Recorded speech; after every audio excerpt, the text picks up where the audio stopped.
Welcome back to Inside the 12. Pete Souza with Taylor McHargue. It's about time we welcome home one of our Big 12 brethren, right? Three-year starter at Colorado, one of the most important voices in all of college football. It is Joel Klatt joining us right now.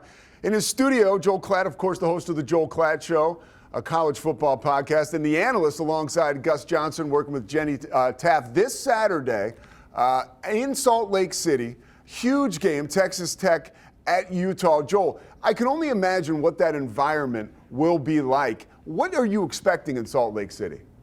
Well, it's one of the best home field atmospheres that we have in the sport. I think it might be one of the most underrated, certainly. They've been so good at home. Kyle is a guy that has built a program on toughness and physicality, and it's been that way for a long time. And this group is no different. They're great at the line of scrimmage on both sides. Certainly their offensive line could be one of the best offensive lines in all of college football, but their fans appreciate their style.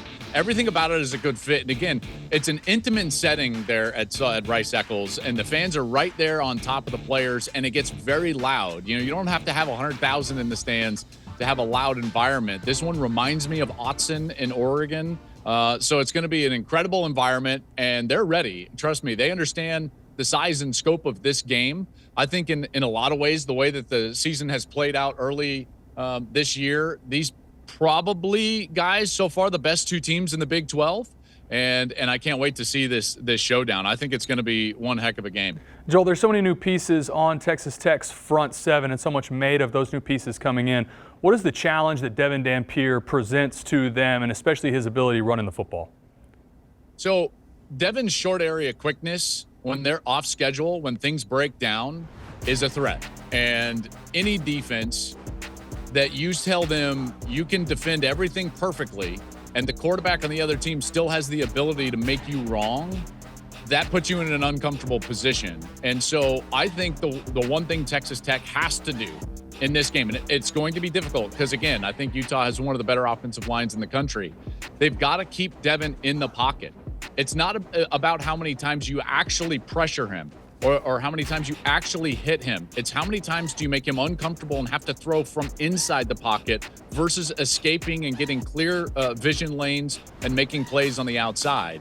That's the way that I would do it, more of a muddle rush than an actual all-out rush, because if he gets a gap and if somebody is not sound in the way that they're rushing the quarterback, he will exploit that, whether it's with his legs or sliding around and getting the ball down the field. I know that Utah is using a lot of unconventional tactics in terms of playing two-way players, which is, I think, pretty incredible to see. Certainly new after what we saw with Travis Hunter a year ago. But that's, I think, their challenge up front. Tech has got to keep him in the pocket, force him to play a game, I think he's a bit uncomfortable. On the other side, Texas Tech's offense has been a fireworks display up until this point. Much different matchup coming up on Saturday against guys for Utah like John Henry David, 5 sacks on the year. What are you looking for out of Behren Morton? 11 touchdowns so far, but like I said, a much different atmosphere and scene defensively this week. Yeah, the question for me for Texas Tech wasn't about their offense this year.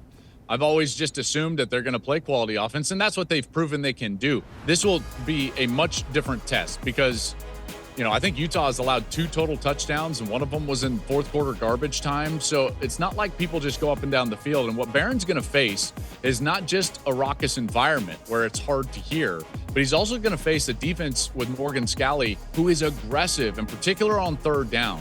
It's one of the best third down teams over the course of the last few years, and it's no different this year. I think they're giving up like 22% in third down conversion right now, and it's because he's so creative in the blitz game.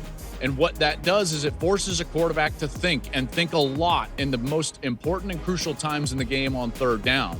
So I think it's imperative that Texas Tech have a lot of success on first and second down to try to stay out of long yardage, obvious passing situations on third.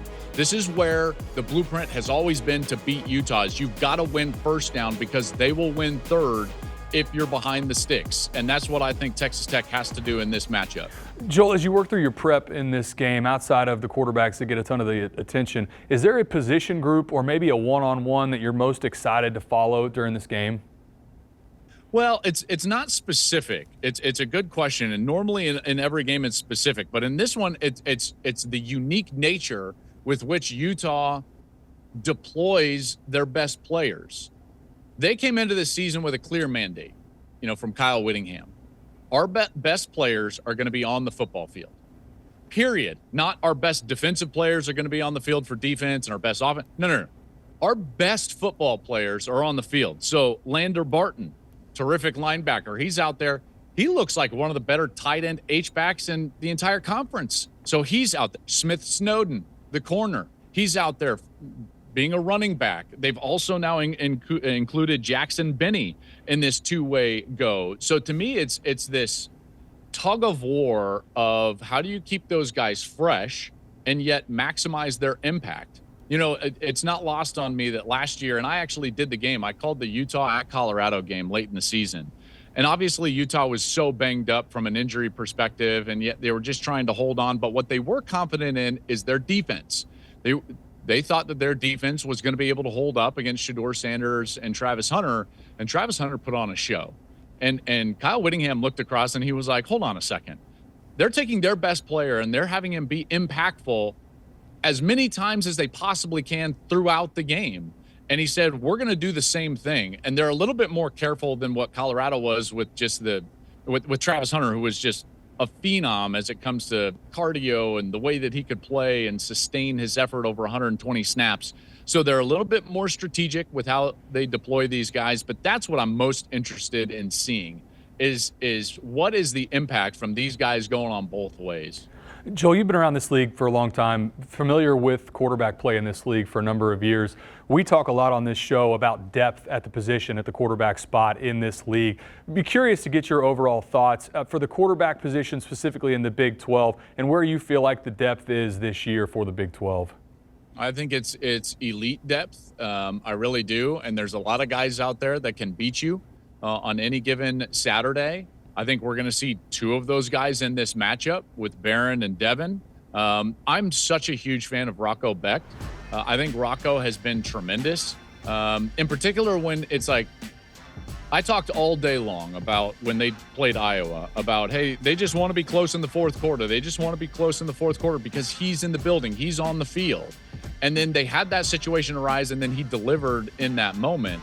That just speaks to the preparation and discipline and I think aptitude of a guy like Rocco Becht. So this is a quarterback-driven league.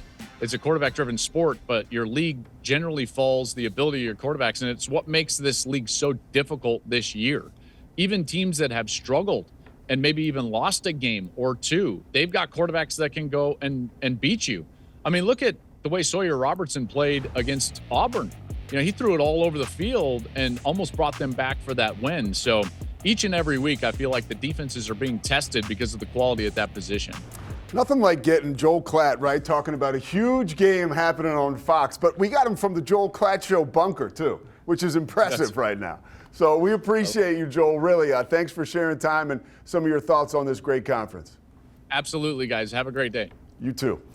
Joel Klatt, there he goes, and we're about to go, but when we come back, we'll give you the 5 biggest matchups that you've got to see this week in the Big 12. Inside the 12, coming back after this.